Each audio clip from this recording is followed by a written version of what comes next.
Hey, totally amazing here. Yep, it's the little weekend project that I was working with that Panasonic CF-19. Just before we get started into that. Now, I did open this beer already earlier on, which was pure sadness because I wanted to actually share out with you the grand opening of it to celebrate this. That video corrupted. Oh dear. It just went wrong. Such is life. No, I didn't bother editing it, even though the name of this beer is In Edit. I think that means to in-edit it means not bother. If you can see that. It's one of these ones I picked up from Tesco's. It's got a gold star. Well, yay! Give me a gold star for what I've achieved. Because, you remember when I did the unboxing of this thing, I said I was going to get Kali Linux on it. A few people said, well, that might not necessarily work. And even if you do get it working, there's going to be a whole issue. Yeah, I'm going to move that book out of the way. An issue with monitor mode. Let's get that out of the way as well. There'll be an issue with monitor mode on the Wi-Fi card, and you'll have fun with the fact that touchscreen won't work on it. Well, these are plausible points. I think I solved it. Took a lot of headache, but I think we got there. So, with beer in hand, with a nice celebratory ciggy on the go, and with our Happy Hackers keyboard, because it's easier to use than the funny one on that, let me show you what I've been able to do. But just before I do, build quality of this thing is phenomenal. Right, this is about as rugged as you're going to get. Right, there's a reason why engineering firms and even military, I do believe, used to use them. And I think various news agencies previously used to use something similar as well. If you drop that damn thing on the floor, you'll kill the planet, for sure with that. That's probably why they included it with a carry strap. Quite the purpose of the carry strap, I don't know, because, well, I suppose we can always add our own carabiner to that. Excellent. Now we can attach that to a belt loop or whatever we need to do if we're climbing up into a ceiling void. Because if you're doing network testing, pen testing, penetration testing, or auditing for any reason, if your environment's, then you may well find yourself going into funny places. So you'll want something that's built to last. And just before we get into this, I like the idea of the physical screen lock there, which holds that clamp down in place. Because I've had this before, you put a laptop in your bag, and you'll have something else in there, and it forces itself in between the screen and the keyboard, potentially breaks your screen. Not in this case, because we've got a clamp. Let's get that undone and whip the thing open. Alright, let's just, yeah, you can see it. Cool. Yep, you're all there. Right, cool. Let's get this powered on. So let's get this powered on. Press that hard enough. Obviously it's a Toughbook. These are tough to get going. Right, so there's our splash screen. Oh, look at that. We've got Kali on there straight away. See if it boots. Well, it will boot, but it will boot with errors.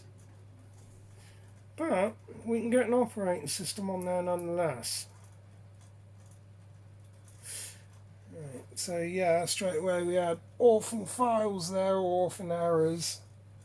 And we've got some stuff going on here which will warrant further investigation later.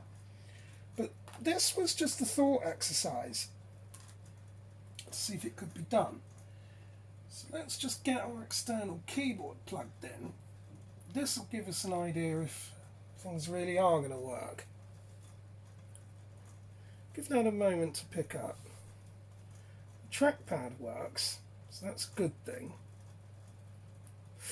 And as we look at in the top there, we've got an internet connection as well.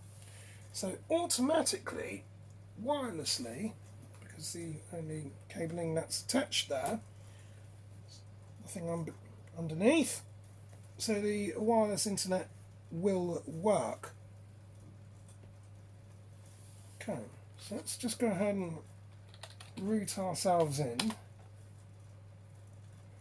And, okay, we might need to do that. Let's see how we've got.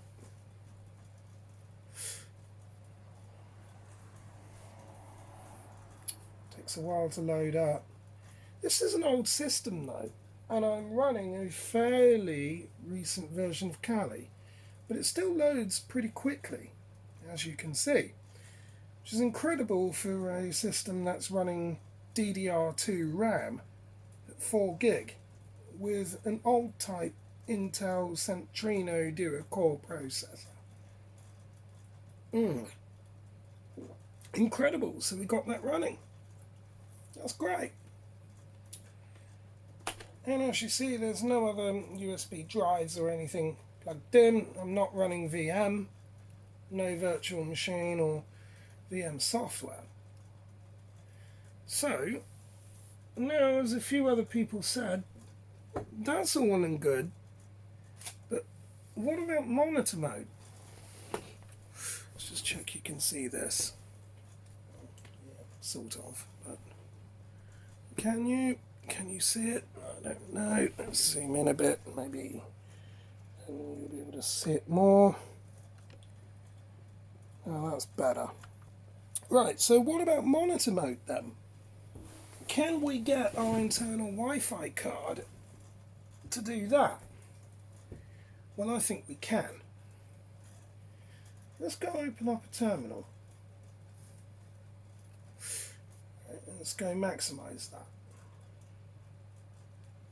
which we can do. Now, just on a side note, the touch screen's working. Calibration's way off, so that's something I'll need to address, but yep, touchscreen's definitely working, so that's another myth that's out the window. Need to, oh god, yeah, that is, yeah, it's a bit awkward, but yeah, okay, I can work around that. Right, monitor mode. Okay, well, we are connected to the internet, so I'll need to disconnect that, and I can do that software based as well.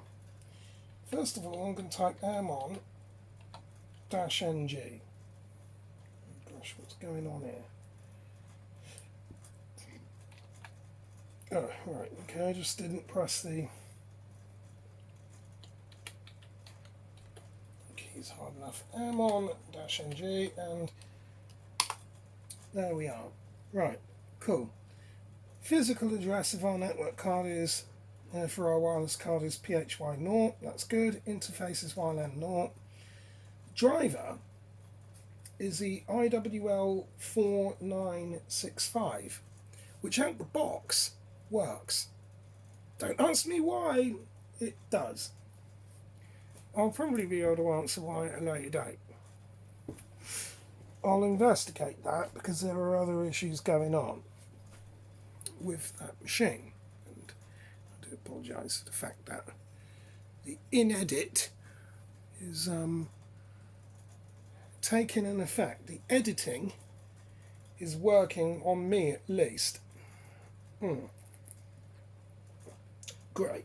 But let's get back to this. Right, so the chipset for our internal wireless card is the Intel Corporation Pro Wireless 4965AG or AGN Cadron version 61. Well, we know that works.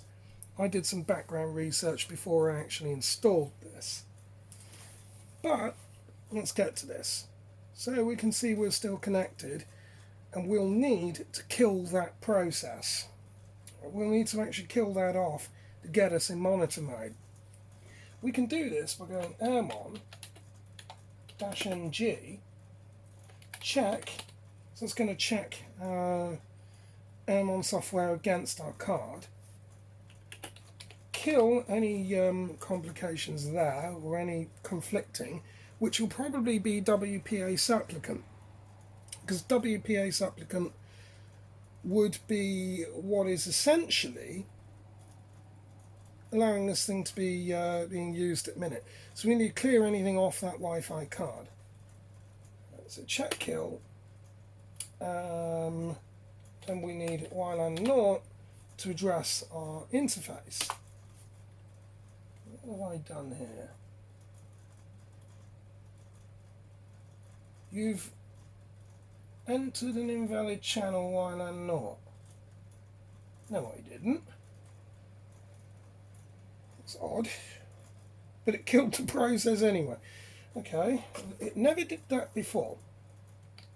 So we'll clear this and try again. I'm on G, check, kill, WLAN 0, which will be ignored. Never did that before. Okay.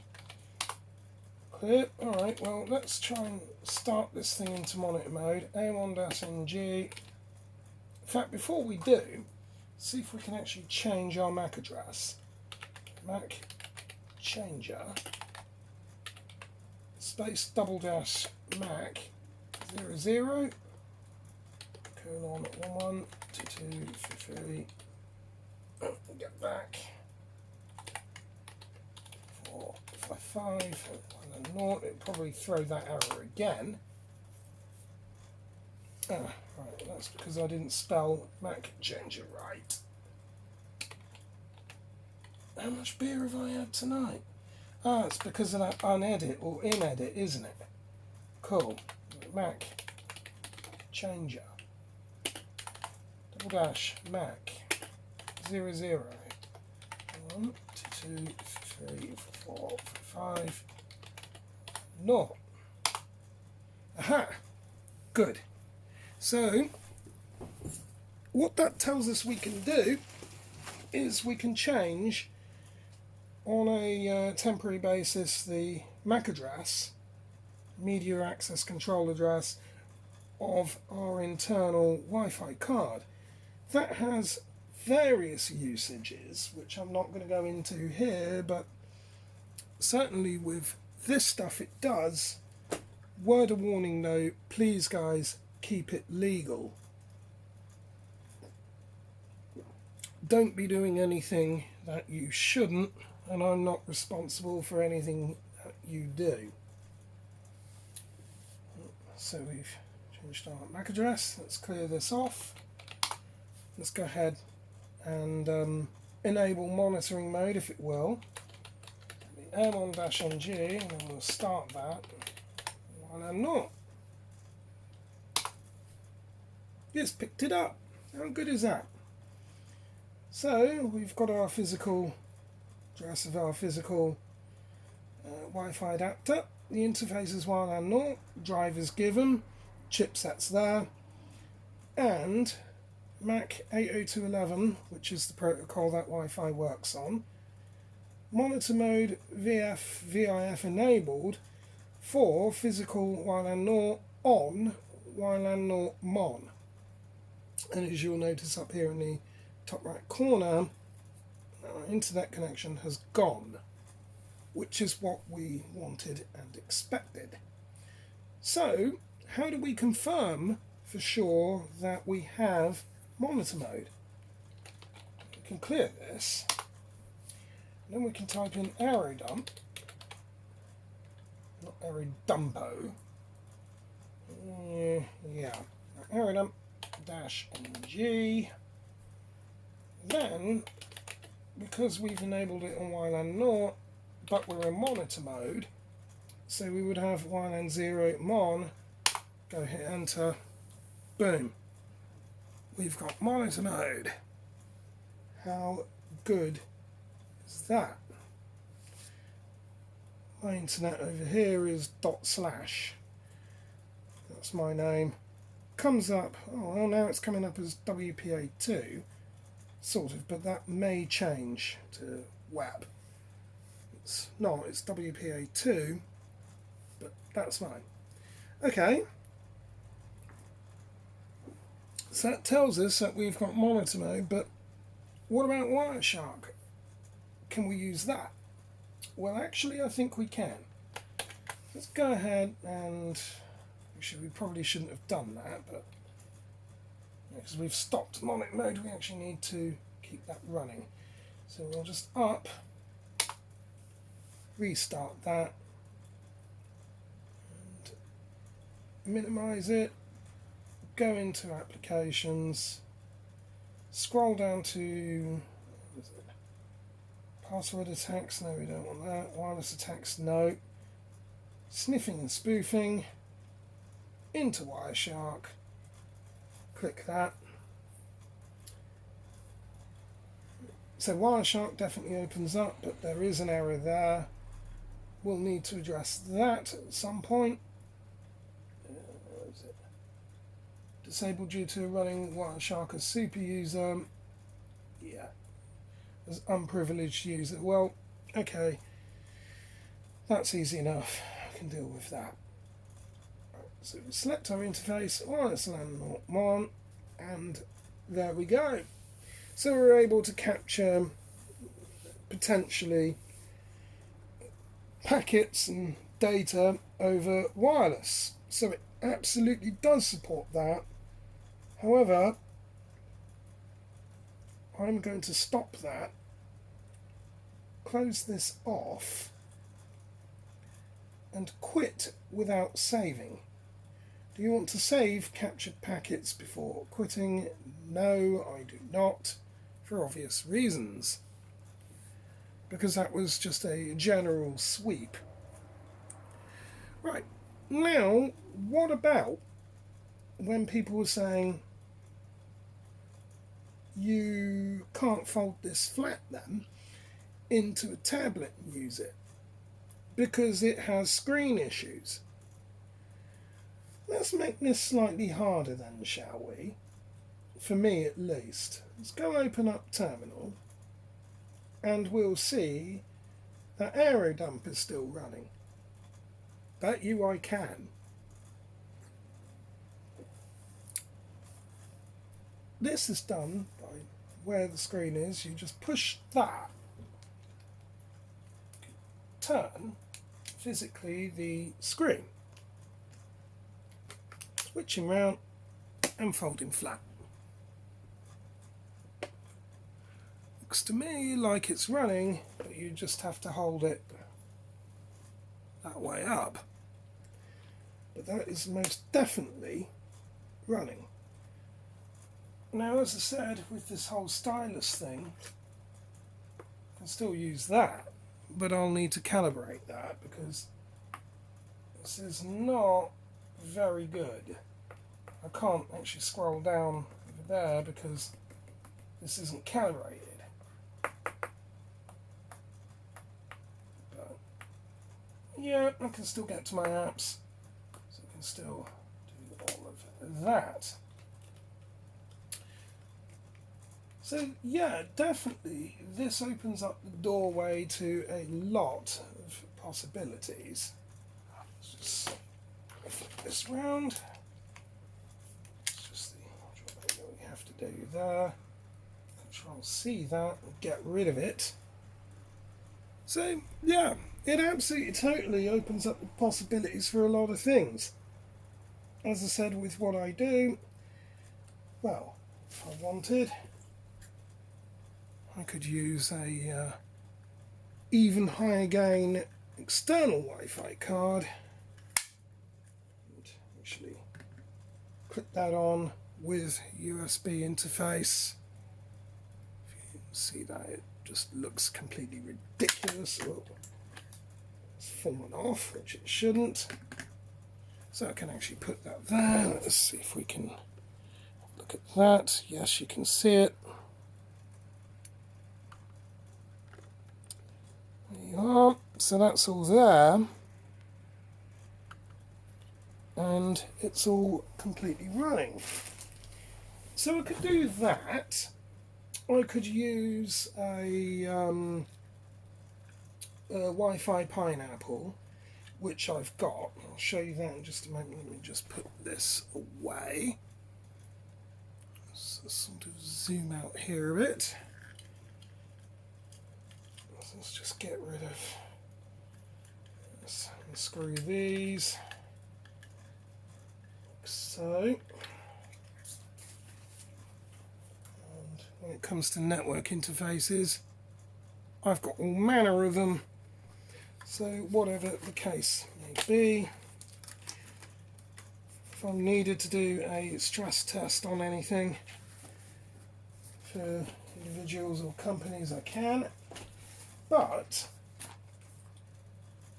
this machine also directly facilitates the connection of things like microfilters, which enables me to open the doorway to things like messing around with direct telephone lines, and even if we were to have a look at the side, which I'm not going to show you because this is running, I can actually put in external cards here which will give me another output to connect to satellite dishes, which is what these Toughbooks actually also support. So that's great. That's a great thing to be doing. If I wanted to be using something like Wi-Fi Pineapples, well, I've got one. I've actually got two. I'll probably cover that at a later date, but that's all virtually unused. I've run it a few times, a few various other jobs, but like I said in other videos, I like to keep my stuff and myself neat. Essentially, that's what the Tetra can do. And that's what it does. So if I want to do anything with things to that nature, I can. But for the whole purposes of this, yeah, Linux runs. Kali Linux runs, and it runs remarkably well when you get over the errors. It runs particularly well. Battery life, how's that battery doing? Okay, not the best, but there's room for improvement with that. It's a fairly old battery in here anyway, and I may need to actually do something in relation to resetting that. But I've got another 4 of these on order that I've actually won on auction, and they all have the batteries with them. And I've won them at such a price, actually, where all 4 entire machines cost less than 1 battery. And the batteries are certified as good. And the beneficial thing is that way I've got another 4 of these. So if I need parts for any reason, I've got them. But absolutely, it does work. Let me just do a reboot just to prove it, that you can get Kali Linux on one of these, and it is definitely viable. So let's just do a restart. We'll even go into a BIOS as well. In fact, no, we won't actually, because I don't want you seeing my serial number. So we are. Just leave that to be. And yeah, we're using on the kernel, it's 4.1.17, I think it is. I'll probably do another video about that at some point if people want to know about it. But yeah, what a celebration. The whole weekend is a win. And while we're dealing with that, some people did see that I got this stupid 1+1 free for a £5. It's got a new screen on it. This is just a sort of side note. And I do believe Natalie said, well, it was that busted I probably wouldn't get that working. Well, I have, but there's a slight problem. The power button doesn't work anymore. Well, it didn't to begin with anyway, pretty much. Well, it did actually, but it broke in service, but it was in need of change, so yeah, that's working. I just need to get the power button, which we've already got on order. So, just as a side note, that will work in unison with this. So I'm not going to be selling this phone, I'll be keeping that, because I'm going to be installing Linux on that too. So, username root, because we want root, and password is obviously root backwards, because this is just the standard. Set stupidly in password mode, but no, in caps mode, but whatever. How good is that?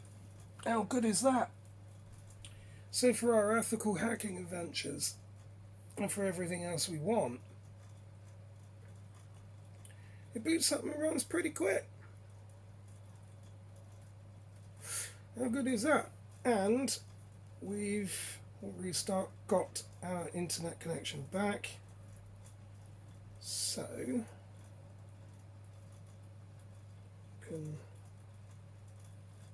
yeah, do just fine with that, and everything is all there. So everything we would need is all there. Like I said with this, please do use this video at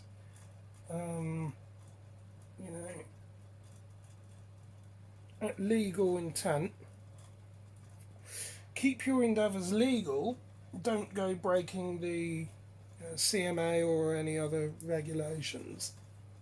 And also check that you're allowed to drink alcohol before you do it. Firefox ESR, let's see if we can get internet then. Does that work?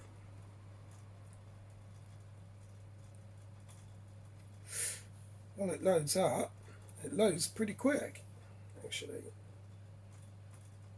There we are. I wonder if we can go to youtube.com. Browser might be deprecated, so I don't know how that's going to work.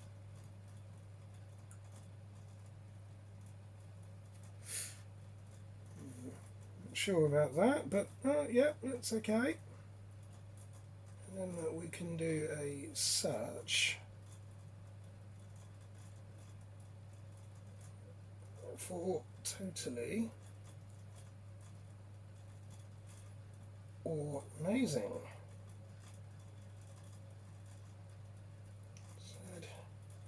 Gee, this keyboard is, yeah, I don't like it. I don't like that. Where am I now? Am I even featured? Wow, I'm not even on here. How incredible is that? Thank you, YouTube. I am on here somewhere.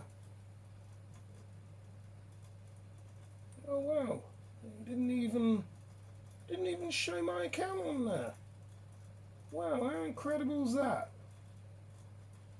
I need to do something about that. That's not good. That's unfair, that. I should be on here.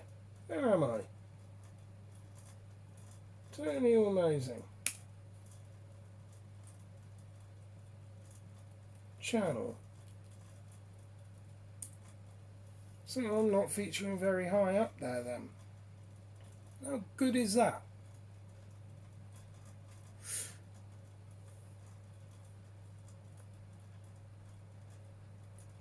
I am probably on now, yeah. It's not very good. That's not good, mind you. I've only got, what, 60 subscribers. Probably none after this. Oh dear. But it all works. How good is that?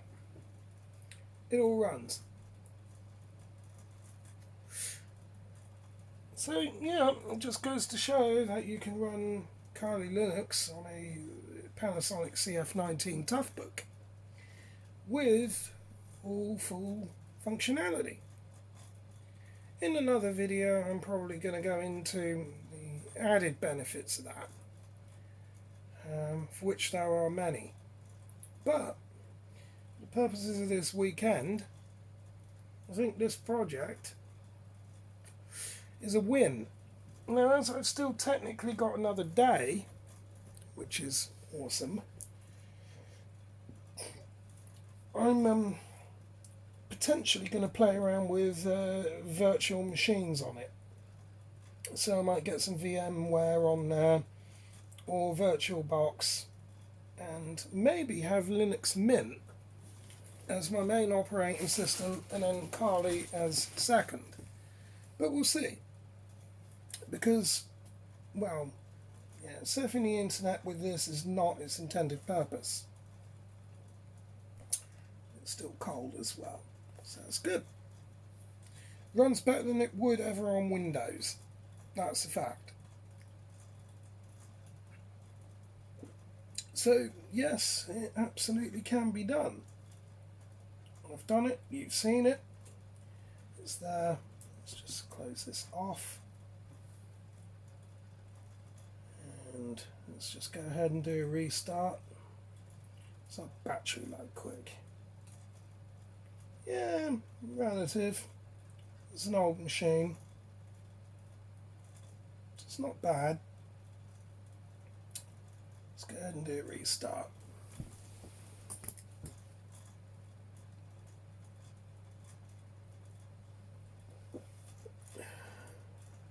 We'll just press the down arrow to just hold it on that splash screen, and there you are.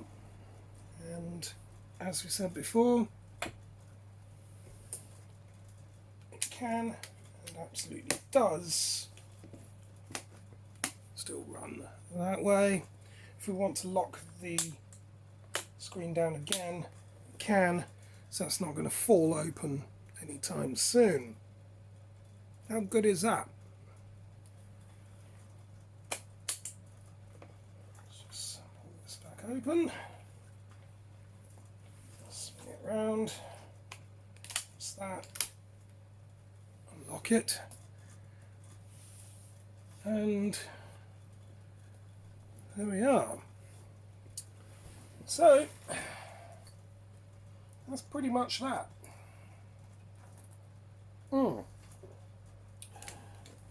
Just other than a few issues and that stupid keyboard problem and that touchscreen matter, and yeah, the issues on boot, I think that's okay, and all of that is viable. It all seems to work, and it runs it fairly stably. It's not getting hot, it's not getting angry with me in any way. I quite like that. As I said, it's just these errors here, so I need to have a look at that. I'll need to. But other than that, she runs just fine.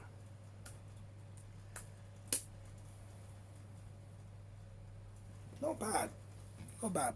Anyway, until next time, I'm off to finish the rest of this and probably turn it in for the night. So until next time, I reckon, cheers for watching. Bye.